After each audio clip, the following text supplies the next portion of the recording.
Shalom.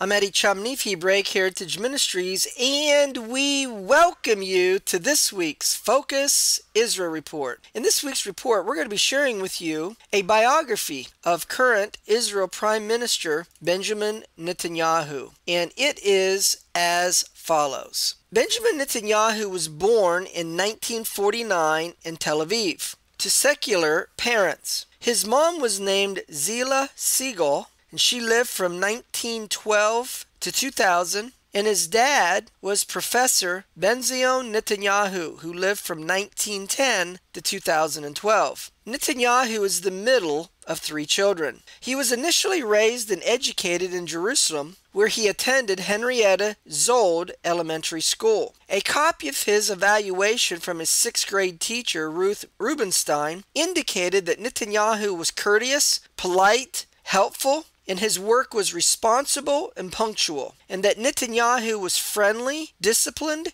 cheerful, brave, active, and obedient. Between 1956 and 58, and again from 1963 to 67, Netanyahu's family lived in the United States, in a suburb of Philadelphia in the state of Pennsylvania, where he graduated from high school there and was active in the debate club. This is where Netanyahu learned fluent English. After graduating from high school in 1967, Netanyahu returned to Israel to enlist in the Israeli Defense Forces. He trained as a combat soldier and became a team leader in an elite special forces unit of the IDF. He took part in numerous cross-border assault raids during the 1969-70 War of Attrition. He was wounded in combat on multiple occasions. He was involved in many other missions, including Operation Inferno in 1968 and the rescue of the hijacked Sabina Flight 571 in May of 1972, in which he was shot in the shoulder.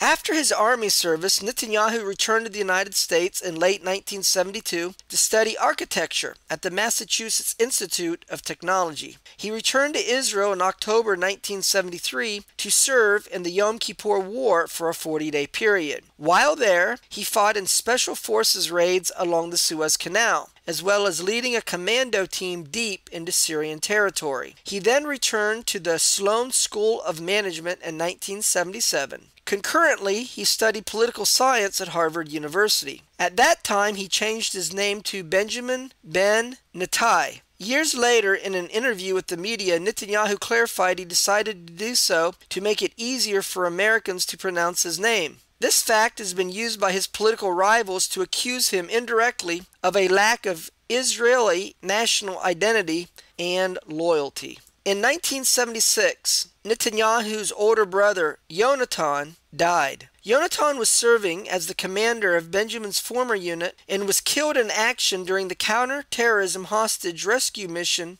Operation Entebbe, in which his unit rescued more than 100 Israeli hostages hijacked by terrorists and flown to the Entebbe airport in Uganda. At the Massachusetts Institute of Technology, Netanyahu graduated near the top of his class and was recruited as a management consultant for the Boston Consulting Group in Boston, Massachusetts, working at the company between 1976 and 78. At the Boston Consulting Group, he was a colleague of former Massachusetts Governor Mitt Romney and presidential opponent to Barack Obama. Romney remembers that Netanyahu at that time was a strong personality with a distinct point of view. In 1978, Netanyahu returned to Israel. Between 1978 and 1980, he ran the Jonathan Netanyahu Anti-Terror Institute, a non-governmental organization devoted to the study of terrorism. The institute held a number of international conferences focused on the discussion of international terrorism. From 1980 to 82, he was director of marketing for RIM Industries in Jerusalem. During this period, Netanyahu made his first connections with several Israeli politicians, including Minister Moshe Aarons, who appointed him as his deputy chief of mission at the Israeli embassy in Washington, D.C., a position he held from 1982 until 84. Between 84 and 88, Netanyahu served as the Israeli ambassador to the United Nations. Netanyahu was influenced by Rabbi Menachem Schneerson, with whom he formed a relationship during the 1980s. He referred to Schneerson as the most influential man of our time. Prior to the 1988 Israeli legislative election, Netanyahu returned to Israel and joined his present Likud party. In Likud's internal elections, Netanyahu was placed 5th on the party list. Later on, he was elected as a Knesset member of the 12th Knesset and was appointed as a deputy of the foreign minister Moshe Aarons and later on David Levy. Netanyahu and Levy did not cooperate, and the rivalry between the two only intensified afterwards. During the Madrid Conference of 1991, Netanyahu was among members the Israeli delegation headed by then Prime Minister Yitzhak Shamir. After the Madrid Conference, Netanyahu was appointed as deputy minister in the Israeli Prime Minister's office. Following the defeat of the Likud party in the 1992 Israeli legislative elections, the Likud party held a primary election in 1993 to select its leader, and Netanyahu was victorious, defeating Benny Begin, son of the late Prime Minister Menachem Begin, and veteran politician David Levy. Following the assassination of former Israel Prime Minister Yitzhak Rabin in 1995, his temporary successor, Shimon Peres, decided to call early elections in order to give the government a mandate to advance the peace process. Netanyahu was the Likud's candidate for prime minister in the 1996 Israeli legislative election and was the first Israeli elections in which Israelis elected their prime minister directly. Netanyahu hired American Republican political operative Arthur Finkelstein to run his campaign. And although the American-style sound bites and sharp attacks elicited harsh criticism from inside Israel, it proved effective. The method was later copied by Ehud Barak during his 1999 election campaign, in which he beat Netanyahu.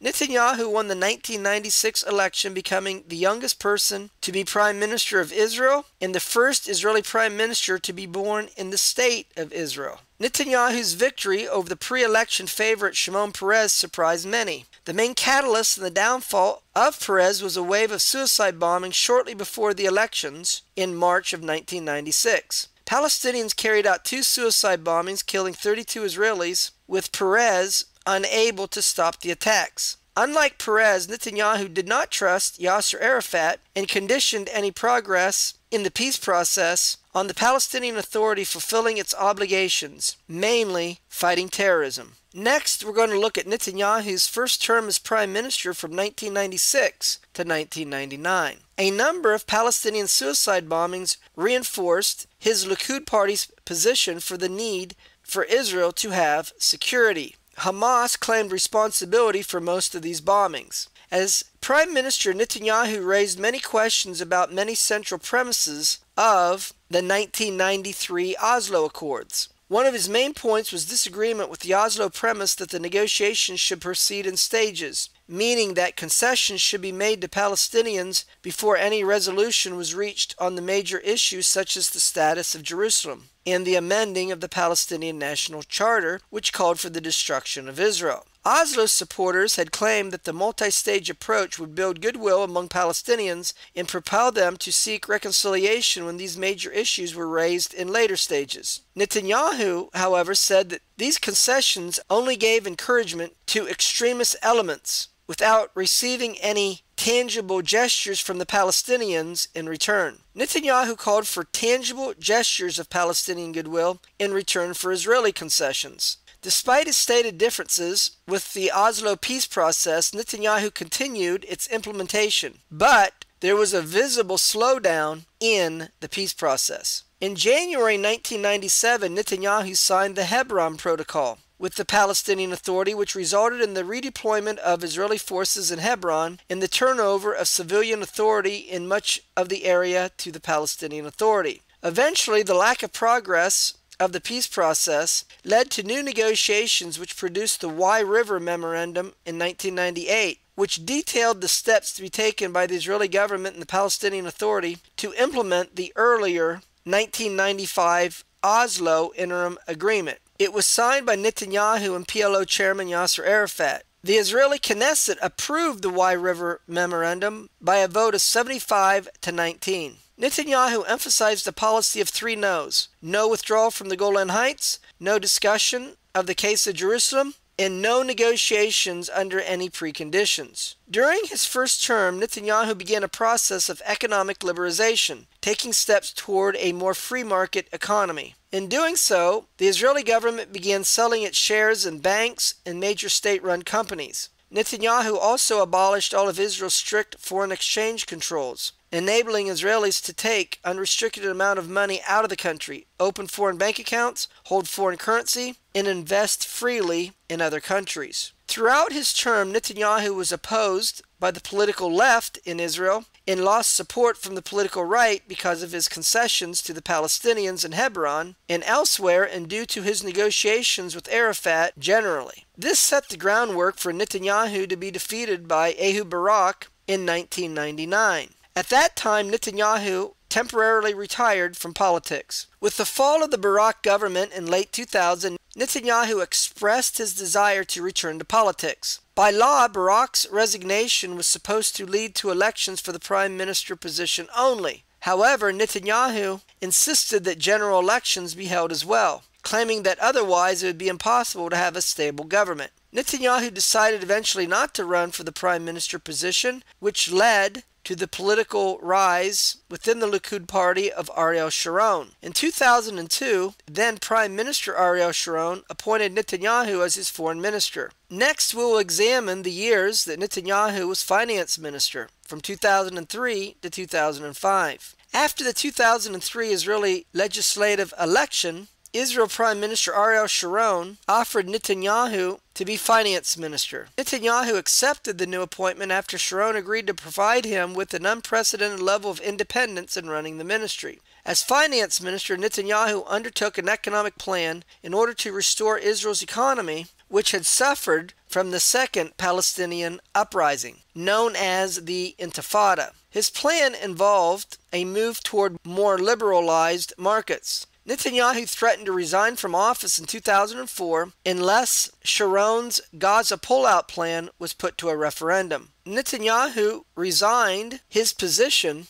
in early August 2005, right before Ariel Sharon led an effort to withdraw Jews from the Gaza Strip. From 2005 to 2009, Netanyahu was the leader of the Likud party and served as opposition leader in the Israeli government. In order to carry forth his plan for Jewish communities in the Gaza Strip to be removed, Sharon left the Likud party and formed an alternative political party known as Kadima. This gave Netanyahu an opportunity to become the leader of the Likud party. He became its leader in December of 2005. In the March 2006 Israeli elections, Netanyahu's party came in third, and Netanyahu served as the leader of the opposition. In August of 2007, Netanyahu was re-elected as being the chairman of the Likud party. In the 2009 Israeli elections, Netanyahu was the Likud's candidate for prime minister. In that election, Netanyahu's Likud party won the second highest number of seats in the Israeli Knesset. Tzipi Livni's Kadima party outnumbered the Likud by 1 seat. When Livni was unable to form a government coalition, Netanyahu was designated by Israel President Shimon Peres to succeed Ehud Olmert as prime minister. Well, that's going to conclude this week's report, where we shared with you a biography of the life of Israel Prime Minister Benjamin Netanyahu and how he rose in Israeli politics to become the current Prime Minister of Israel. Until we do it again, Shalom in Yeshua the Messiah. Amen. In Yeshua the Messiah.